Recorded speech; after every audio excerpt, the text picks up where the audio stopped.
नमस्कार। आप सभी का स्वागत है किस्से और कहानियों में टेल्स फ्रॉम दी हार्ट। आज हम नवरात्रों के बारे में बात कर रहे थे और नवरात्रों में रामनवमी का भी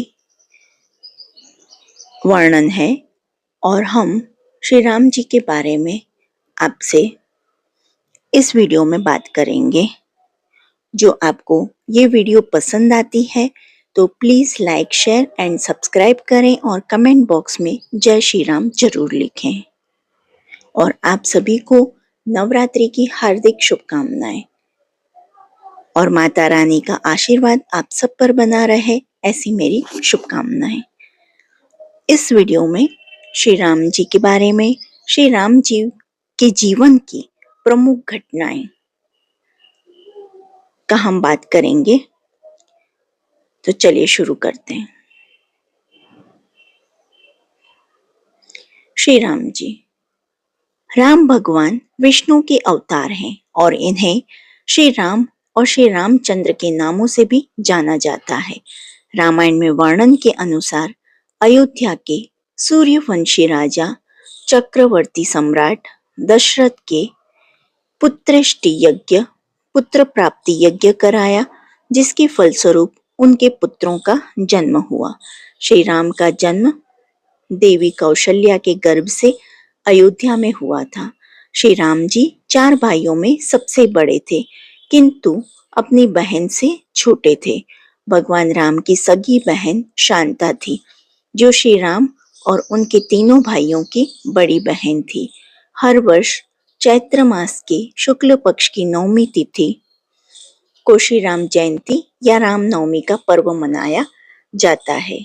संस्कृत महाकाव्य रामायण के रूप में वर्णित है।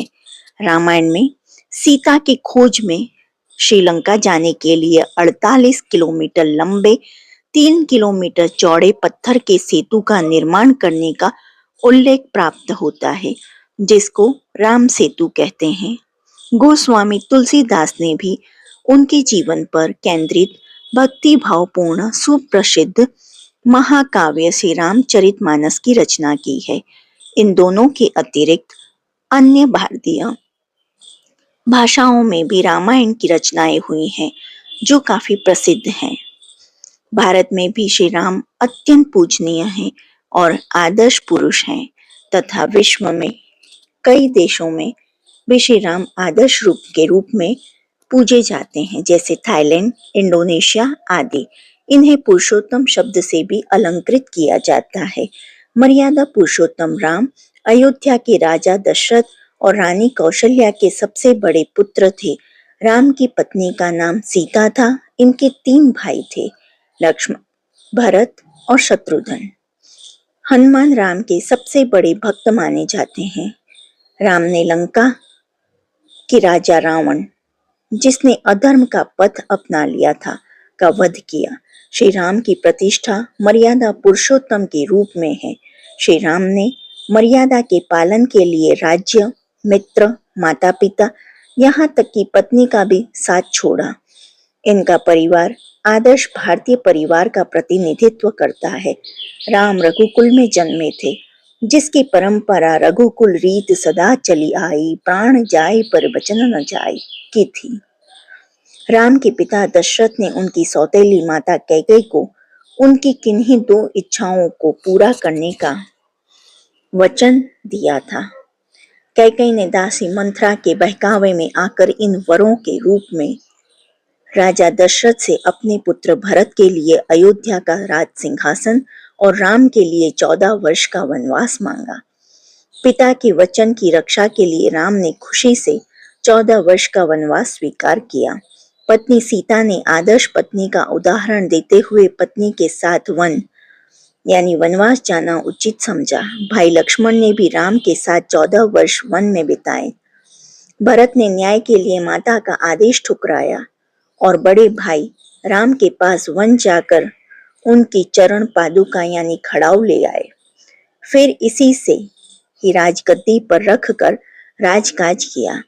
जब राम वनवासी थे तभी उनकी पत्नी सीता को रावण हरण चुरा कर ले गया।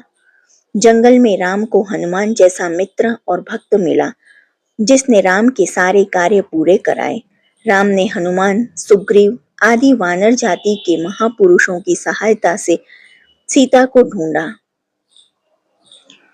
समुद्र में पुल बनाकर लंका पहुंचे तथा रावण के साथ युद्ध किया। उसे मारकर सीता जी को वापस लेकर आए। राम के अयोध्या लौटने पर भरत ने राज्य उनको ही सौंप दिया। राम न्यायप्रिय थे। उन्होंने बहुत अच्छा शासन किया। इसलिए लोग आज भी अच्छे शासन को राम राज्य की उपमा देते हैं। इनके दो पुत्र कुश व लव ने इनके राज्य को संभाला। वैदिक धर्म के कई त्योहार जैसे दशहरा, रामनवमी और दीपावली राम की वन कथा से जुड़े हुए हैं। श्री राम के जीवन की प्रमुख घटनाएं, बालपन और सीता स्वयंवर। पुराणों में श्री राम के जन्म के बारे में स्पष्ट प्रमाण मिलते हैं कि श्री राम का जन्म वर्तमान उत्तर प्रदेश का जिला अयोध्या नामक नगर में हुआ था। अयोध्या, जो कि भगवान राम के पूर्वजों की ही राजधानी थी। रामचंद्र के पूर्वज रघु थे। भगवान राम बचपन से ही शांत स्वभाव के वीर पुरुष थे। उन्होंने मर्यादाओं को हमेशा सर्वोच्च स्थान दिया था। इसी कारण उन्हें मर्यादा पुरुषोत्तम राम के नाम से जाना जाता है। उनका राज्य न्यायप्रिय और खुशहाल माना जाता था। इसलिए भारत में जब भी सुराज, अच्छे राज की बात होती है तो राम राज या राम राज्य का उदाहरण दिया जाता है। धर्म के मार्ग पर चलने वाले राम ने अपने तीनों भाइयों के साथ गुरु वशिष्ठ से शिक्षा प्राप्त की। किशोरावस्था में गुरु विश्वामित्र उन्हें वन में राक्षसों द्वारा मचाए जा रहे उत्पात को समाप्त करने के लिए साथ ले गए। राम के साथ उनके छोटे भाई लक्ष्मण भी इस कार्य में उनके साथ थे। ब्रह्म ऋषि विश्वामित्र, जो ब्रह्म ऋषि बनने से पहले राजा विश्वरथ थे, उनकी तपोभूमि बिहार का बक्सर जिला है। ब्रह्म ऋषि विश्वामित्र वेद माता गायत्री के प्रथम उपासक हैं। वेदों का महान गायत्री मंत्र सबसे पहले ब्रह्म ऋषि विश्वामित्र के ही श्रीमुख से निकला था। कालांतर में विश्वामित्र जी की तपोभूमि राक्षसों से आक्रांत हो गई। ताड़का नामक राक्षसी विश्वामित्र जी की तपोभूमि बक्सर बिहार में निवास करने लगी थी तथा अपनी राक्षसी सेना के साथ बक्सर के लोगों को कष्ट दिया करती थी। समय आने पर विश्वामित्र जी ने निर्देश प्रभु श्री राम के द्वारा वहीं पर उसका वध हुआ। राम ने उस समय ताड़का नामक राक्षसी को मारा तथा मरीच को पलायन के लिए मजबूर किया। इस दौरान ही गुरु विश्वामित्र उन्हें मिथिला ले गए। वहां के विदेह राजा जनक ने अपनी पुत्री सीता के विवाह के लिए एक स्वयंवर समारोह आयोजित किया था, जहां भगवान शिव का एक धनुष था, जिसकी प्रत्यंचा चढ़ाने वाले शूरवीर से सीता जी का विवाह किया जाना था। बहुत सारे राजा महाराजा उस समारोह में पधारे थे। जब बहुत से राजा प्रयत्न करने के बाद भी धनुष पर प्रत्यंचा चढ़ाना तो दूर उसे उठा तक नहीं सके, तब विश्वामित्र जी की आज्ञा पाकर श्री राम ने धनुष उठाकर प्रत्यंचा चढ़ाने का प्रयत्न किया। उनकी प्रत्यंचा चढ़ाने के प्रयत्न में वह महान धनुष घोर ध्वनि करते हुए टूट गया। महर्षि परशुराम ने जब इस घोर ध्वनि को सुना तो वे वहां आ गए और अपने गुरु शिव का धनुष टूटने पर रोष व्यक्त करने लगे। लक्ष्मण जी उग्र स्वभाव के थे। उनका विवाद परशुराम जी से हुआ। वाल्मीकि रामायण में ऐसा प्रसंग नहीं मिलता है। तब श्री राम ने बीच बचाव किया। इस प्रकार सीता का विवाह राम से हुआ और परशुराम सहित समस्त लोगों ने आशीर्वाद दिया। अयोध्या में राम सीता सुख पूर्वक रहने लगे। लोग राम को बहुत चाहते थे। उनकी मृदुल जन सेवा युक्त भावना और न्यायप्रियता के कारण उनकी विशेष लोकप्रियता थी। राजा दशरथ वानप्रस्थ की ओर अग्रसर हो रहे थे, अतः उन्होंने राज्य भार राम को सौंपने का सोचा। जनता में भी सुखद लहर दौड़ गई कि उनके प्रिय राजा उनके प्रिय राजकुमार को राजा नियुक्त करने वाले थे। उस समय राम के अन्य दो भाई भरत और शत्रुघ्न अपने नतीहाल कैकेयी गए हुए थे। कैकेयी की दासी मंथरा ने कैकई को भरमाया कि राजा तुम्हारे साथ गलत कर रहे हैं। तुम राजा की प्रिय रानी हो तो तुम्हारी संतान को राजा बनना चाहिए, पर राजा दशरथ राम को राजा बनाना चाहते हैं। भगवान राम के बचपन की विस्तार पूर्वक विवरण स्वामी तुलसीदास की रामचरितमानस के बालकांड में मिलती है। वनवास। राजा दशरथ की 3 रानियां थी, कौशल्या, सुमित्रा और कैकई। भगवान राम कौशल्या के पुत्र थे। सुमित्रा के 2 पुत्र लक्ष्मण और शत्रुघ्न थे और कैकई के पुत्र भरत थे। राज्य नियमों के अनुसार राजा का ज्येष्ठ पुत्र ही राजा बनने का पात्र होता है। अतः श्री राम का अयोध्या का राजा बनना निश्चित था। कैकई जिन्होंने 2 बार राजा दशरथ की जान बचाई थी और दशरथ ने उन्हें यह वर दिया था कि वो जीवन के किसी भी पल उनसे 2 वर मांग सकती हैं। राम को राजा बनते हुए और भविष्य को देखते हुए कैकई चाहती थी कि उनका पुत्र भरत ही अयोध्या का राजा बने। इसलिए उन्होंने राजा दशरथ द्वारा राम को 14 वर्ष का वनवास दिलाया और अपने पुत्र भरत के लिए अयोध्या का राज्य मांग लिया। वचनों में बंधे राजा दशरथ को विवश होकर यह स्वीकार करना पड़ा। श्री राम ने अपने पिता की आज्ञा का पालन किया। श्री राम की पत्नी देवी सीता और उनके भाई लक्ष्मण जी भी वनवास गए। सीता जी का अपहरण। वनवास के समय रावण ने सीता जी का हरण किया था। रावण एक राक्षस तथा लंका का राजा था। रामायण के अनुसार जब राम, सीता और लक्ष्मण कुटिया में थे तब एक स्वर्णिम हिरण की वाणी सुनकर पर्णकुटी के निकट उस स्वर्ण मृग को देखकर देवी सीता व्याकुल हो गई। देवी सीता ने जैसे ही उस सुंदर हिरण को पकड़ना चाहा, वह हिरण या मृग घनघोर वन की ओर भाग गया। वास्तविकता में यह असुरों द्वारा किया जा रहा एक षड्यंत्र था ताकि देवी सीता का अपहरण हो सके। वह स्वर्ण मृग या सुनहरा हिरण राक्षस राज रावण का मामा मारीच था। उसने रावण को के कहने पर ही सुनहरे हिरण का रूप धारण किया था ताकि वो योजना अनुसार राम लक्ष्मण को सीता जी से दूर कर सके और सीता जी का अपहरण हो सके। उधर षड्यंत्र से अनजान सीता जी उसे देखकर मोहित हो गईं और रामचंद्र जी से उसे स्वर्ण हिरण को जीवित एवं सुरक्षित पकड़ने करने का अनुरोध किया ताकि उस अद्भुत सुंदर हिरण को अयोध्या लौटने पर वहां ले जाकर पाल सके। रामचंद्र जी अपनी भार्या की इच्छा पूरी करने चल पड़े और लक्ष्मण जी से सीता की रक्षा करने को कहा। कपटी मारीच राम जी को बहुत दूर ले गया। श्री राम को दूर ले जाकर मारीच ने जोर से हे सीता, हे लक्ष्मण की आवाज लगानी प्रारंभ कर दी ताकि उस आवाज को सुनकर सीता जी चिंतित हो जाए और लक्ष्मण को राम के पास जाने को कहें, जिससे रावण सीता जी का हरण सरलता पूर्वक कर सके।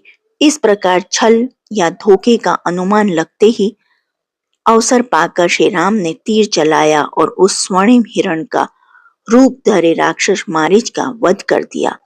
दूसरी ओर सीता जी मारीच द्वारा लगाए अपने तथा लक्ष्मण के नाम की ध्वनियों को सुनकर अत्यंत चिंतित हो गई तथा किसी प्रकार की अनहोनी को समीप जानकर लक्ष्मण जी को श्री राम के पास जाने को कहा। लक्ष्मण जी राक्षसों के छल कपट को समझते थे, इसलिए लक्ष्मण जी देवी सीता को असुरक्षित अकेला छोड़कर जाना नहीं चाहते थे, पर देवी सीता द्वारा बलपूर्वक अनुरोध करने पर लक्ष्मण जी अपनी भाभी की बातों को अस्वीकार नहीं कर सके। वन में जाने से पहले सीता जी की रक्षा के लिए लक्ष्मण जी ने अपने बाण से एक रेखा खींची तथा सीता जी से निवेदन किया कि वे किसी भी परिस्थिति में इस रेखा का उल्लंघन नहीं करें। यह रेखा मंत्र के उच्चारण पूर्वक खींची गई है, इसलिए इस रेखा को लांघकर कोई भी इसके अंदर नहीं आ पाएगा। लक्ष्मण जी ने देवी सीता की रक्षा के लिए जो अभिमंत्रित रेखा अपने बाण के द्वारा खींची थी, वह लक्ष्मण रेखा के नाम से प्रसिद्ध है। लक्ष्मण जी के घोर वन में प्रवेश करते ही देवी सीता को अकेला पाकर पहले से ही षड्यंत्र पूर्वक घात लगाकर बैठे रावण को सीता जी के अपहरण का सुनहरा अवसर प्राप्त हो गया। रावण शीघ्र ही राम लक्ष्मण सीता के निवास स्थान उस पर्णकुटी या कुटिया में जहां परिस्थिति वश देवी सीता इस समय अकेली थी, आ गया। उसने साधु का वेश धारण कर रखा था। पहले तो उसने उस सुरक्षित कुटिया में सीधे घुसने का प्रयास किया, लेकिन लक्ष्मण रेखा खींचे होने के कारण वह कुटिया के अंदर, जहां सीता देवी विद्यमान थी, नहीं घुस सका। तब उसने दूसरा उपाय अपनाया। साधु का वेश तो उसने धारण किया हुआ ही था, सो वह कुटिया बाहरी द्वार पर खड़ी होकर भिक्षाम देही का उद्घोष करने लगा। इस वाणी को सुनकर देवी सीता कुटिया के बाहर निकली, लक्ष्मण रेखा के उल्लंघन किए बिना। द्वार पर साधु को आया देखकर वो कुटिया की चौखट से ही, लक्ष्मण रेखा के भीतर से ही उसे अन्न फल आदि का दान देने लगी। तब धृत रावण ने सीता जी को लक्ष्मण रेखा से बाहर आने के लिए स्वयं के भूखे प्यासे होने की बात बोलकर भोजन की मांग की। आर्यवर्त की परंपरा के अनुसार द्वार पर आए भिक्षुक एवं भूखे को खाली हाथ नहीं लौटाने की बात सोचकर वो भोजन जल आदि लेकर भूलवश लक्ष्मण रेखा के बाहर निकल गई। जैसे ही सीता जी लक्ष्मण रेखा के बाहर हुई, घात लगाए रावण ने झटपट उनका अपहरण कर लिया। रावण सीता जी को पुष्पक विमान में बलपूर्वक बैठा कर ले जाने लगा। पुष्पक विमान में अपहृत होकर जाते समय सीता जी ने अत्यंत उच्च स्वर में श्री राम और लक्ष्मण जी को पुकारा तथा अपनी सुरक्षा की गुहार लगाई। इस ऊंचे ध्वनि को सुनकर जटायु नामक एक विशाल गिद्ध पक्षी, जो मनुष्य के समान स्पष्ट वाणी में बोल सकता था तथा पूर्व काल में राजा दशरथ का परम मित्र था, वन प्रदेश को छोड़कर आकाश मार्ग में उड़कर पहुंचा। जटायु देखता है कि अधर्मी रावण एक सुंदर युवती को अपहरण कर लेकर जा रहा है तथा वह युवती अपनी सुरक्षा की गुहार लगा रही है। यह अन्याय देखकर जटायु रावण को चुनौती देता है तथा उस युवती को छोड़ देने की चेतावनी देता है, लेकिन अहंकारी रावण भला कहाँ मानने वाला था। सो रावण और जटायु में आकाश मार्ग में ही युद्ध छिड़ जाता है। बलशाली रावण अपने अमोघ खड्ग से जटायु के दोनों पंख काट देता है, जिससे जटायु निसहाय होकर पृथ्वी पर गिर जाता है। रावण पुष्पक विमान में सीता जी को लेकर आगे बढ़ने लगता है। सीता जी ने जब देखा कि उनकी रक्षा करने के लिए आए विशाल गिद्ध पक्षी, जो मनुष्य की भांति बोल सकता था, रावण ने खड्ग के प्रहार से धाराशाही कर दिया। तब पुष्पक विमान में आकाश मार्ग अथवा वायु मार्ग से जाते समय सीता जी अपने आभूषण गहने को उतार कर नीचे धरती पर फेंकने लगी। भगवान राम अपने भाई लक्ष्मण के साथ सीता जी की खोज में दर दर भटकने लगे।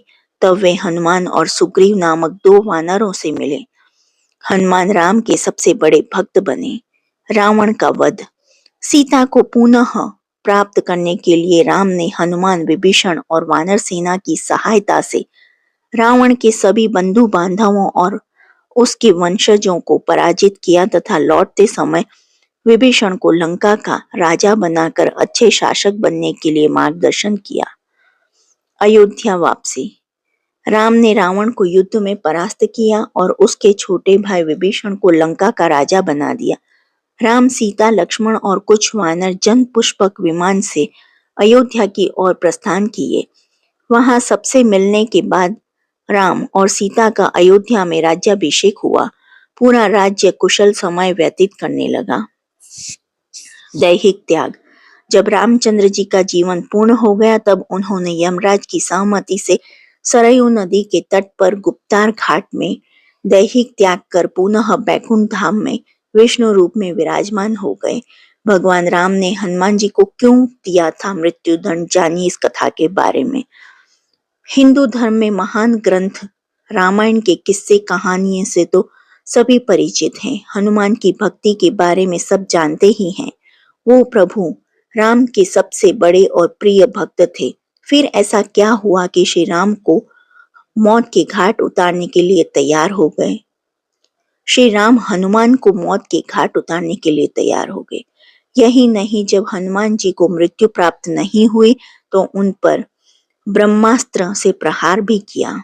आइए जानते हैं कि ऐसा क्या हुआ था कि भगवान राम ने उनको, उनके सबसे प्रिय भक्त को मृत्युदंड देना पड़ा। एक बार सभी महान संत और ब्राह्मण गण सभा में उपस्थित हुए। देव ऋषि नारद, वशिष्ठ, विश्वामित्र जैसे बड़े बड़े विद्वान चर्चा करने के लिए इकट्ठा हुए थे कि क्या राम का नाम श्री भगवान राम के अस्तित्व से बड़ा है।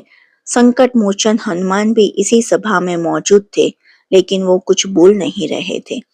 चुपचाप मौन अवस्था में वो मुनि गणों की चर्चा को ध्यानपूर्वक सुन रहे थे।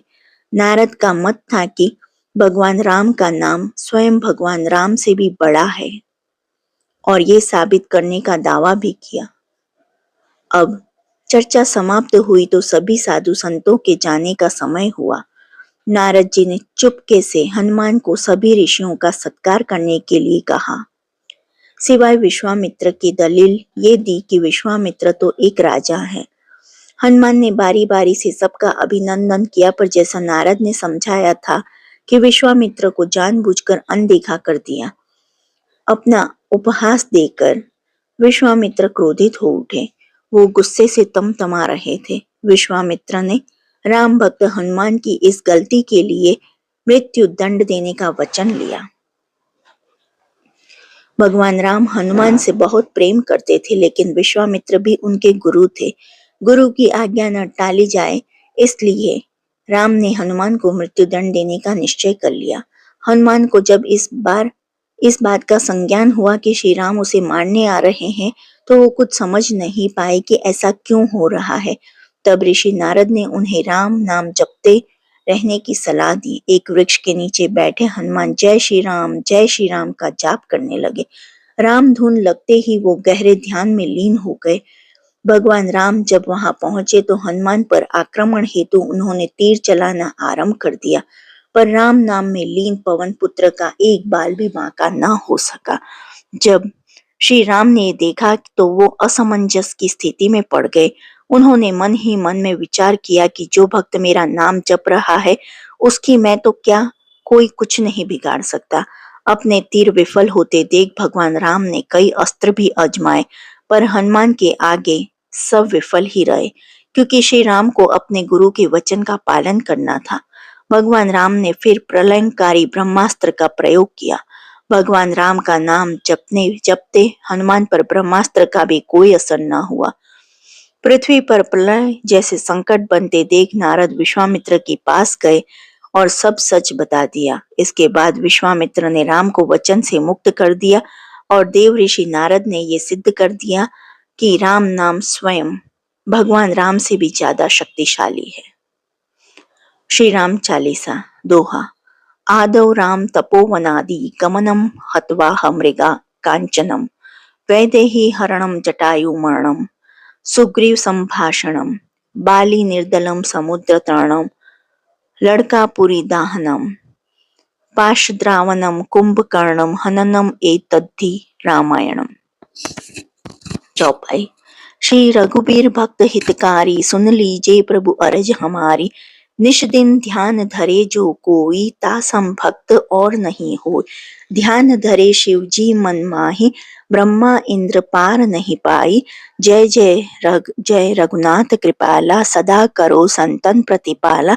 दूत तुम्हार वीर हनुमाना, जासु प्रभाव तिहु पुर जाना।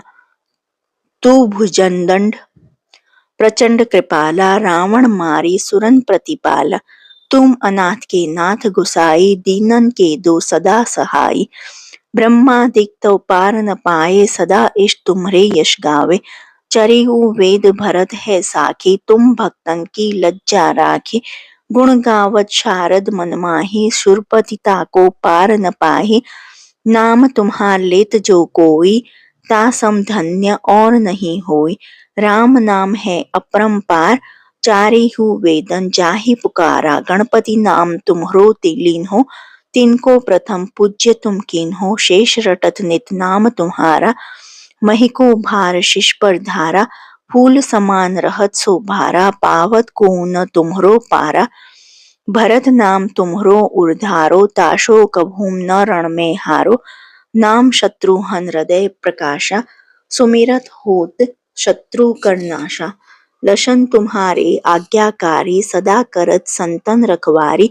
ताते रण जीते नहीं कोई, युद्ध जूरे यमहुम किन होय। महालक्ष्मी धर अवतारा, सब विधि करत पाप को छारा। सीता राम पुनीता गायो, भुवनेश्वरी प्रभाव दिखायो।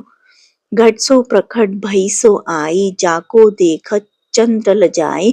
सो तुमरे नित पाँव पलोटत, नवो निधि चरणन में लोटत। सिद्धि 18 मंगलकारी, सो तुम पर जावे बलिहारी। औरहु जो अनेक प्रभुताई, सो सीतापति तुम हिम बनाई। इच्छा ते कोटिन संसारा, रचित न लागत पल की बारा। जो तुम्हरे चरणन चितलावे, ताको मुक्ति अवश्य हो जावे। सुनहु राम तुत तात हमारे, तुम ही भरत कुल पूज्य प्रचारे। तुम ही देव कुल देव हमारे, तुम गुरुदेव प्राण के प्यारे। जो कुछ हो सो तुम ही राजा, जय जय जय प्रभु राखो लाजा। रामा आत्मा पोषण हारे, जय जय जय दशरथ के प्यारे। जय जय जय प्रभु ज्योति स्वरूपा, निगुण ब्रह्म अखंड अनूपा। सत्य सत्य जय सत्य व्रत स्वामी, सत्य सनातन अंतर्यामी। सत्य भजन तुम्हरे जो गावे, सो निश्चय चारों फल पावे। सत्य शपथ गौरी पति किन्हीं, तुमने भक्त ही सब सिद्धि दिन्हीं। ज्ञान हृदय दो ज्ञान स्वरूपा, नमो नमो जय जाप्ति भूपा। धन्य धन्य तुम धन्य प्रतापा, नाम तुम्हार हरत संतापा। सत्य शुद्ध देवन मुख गाया, बजी तुंदुबे शंख बजाया। सत्य सत्य तुम सत्य सनातन, तुम ही हो हमरे तन मन धन। या को पाठ करे जो कोई, ज्ञान प्रकट ताके उर होय। आवागमन मिटे तीही केरा, सत्य वचन माने शिव मेरा। और आस मन में जो ल्यावे, तुलसी दल अरु फूल चढ़ावे। साग पत्र सो भोग लगावे, सो नर शकल सिद्धता पावे। अंत समय रघुबरपुर जाई, जहाँ जन्म हरि भक्त कहाई। श्री हरिदास कहे अरु गावे, सो वैकुंठ धाम को पावे। दोहा। 7 दिवस जो नेम कर, पाठ करे चितलाय। हरिदास हरि कृपा से, अवसी भक्ति को पाए। राम चालीसा जो पढ़े, राम चरण चितलाय। जो इच्छा मन में करे, सकल सिद्ध हो जाए। श्री राम आरती। श्री राम चंद्र कृपालु, भज मन हरण भव भय। दारुणं नव कंज लोचन, कंज मुखे कर कंज पद कंजारुणम। कंदर्प अगणित अमित छवि, नव नील नीरद सुंदरम। पटपीत मानहु तड़ित रुचि सुचि, नौमि जनक सुतावरम। भजु दीन बंधु दिनेश, दानव दैत्य वंश निकंदनम। रघुनंद आनंदि कंदि कौशल, चंद दशरथ नंदनम। सिरि मुकुट कुंडल तिलक, चारु उदारु अंग विभूषणम। आजानुभुज शर चाप धर, संग्राम जित कर दूषणम। इति वदित तुलसीदास, शंकर शेष मुनि मत रंजनम। मम हृदय कंच निवासि, कुरु कामादि खल दल गंजनम। जो आपको यह श्री राम जी का वर्णन पसंद आया हो तो please like share and subscribe करें और कमेंट बॉक्स में जय श्री राम जरूर लिखिएगा। और देखने के लिए धन्यवाद। जय हिंद, जय भारत।